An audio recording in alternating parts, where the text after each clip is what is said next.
Okay, within most automations, you're going to want to understand the status of your geometry before you make other business decisions on it. Like, for example, if I have an overloaded bill of materials that has things suppressed that I need to resume, I need to know that it's suppressed in order to resume it, or vice versa.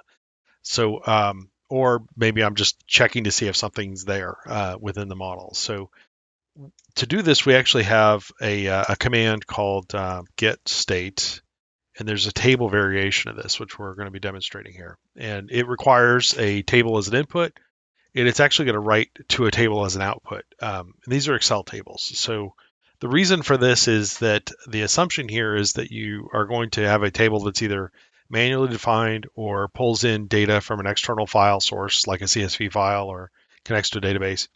And then you're going to be writing that data back out to a table in Excel so that you can use like Power Query to do joins or merges on that data to kind of find other information out and make other decisions based on it. So we're going to start off by first creating the table that we're going to be using as kind of our input here. And that needs item name as one of the columns and TGT MODEL target model as the other. And let's just do a control T on these cells here and identify them as headers.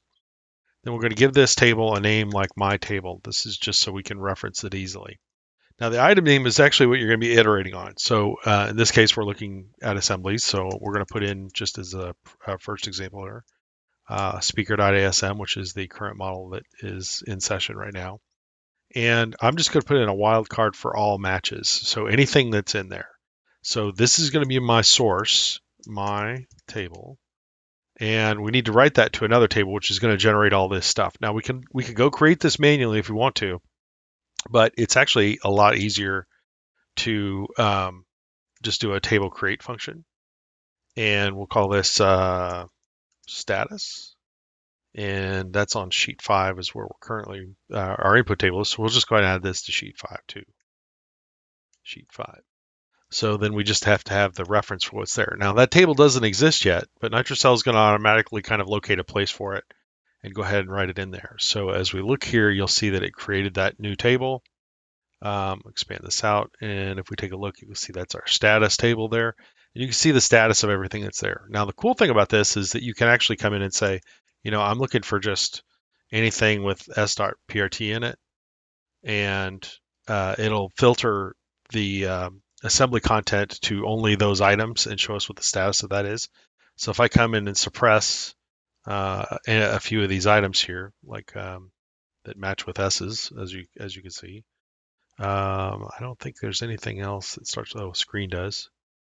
Let's go ahead and suppress this also, and we're gonna keep the gasket in place. Okay. So now let's run that, and we should see a query of all of the information or all of those items, and you can see what's suppressed and what's not. If we back this off and just get everything, we'll still get the status of everything else that's there.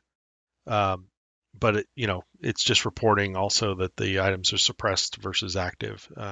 So this is just a really quick and easy way to kind of pull this information together.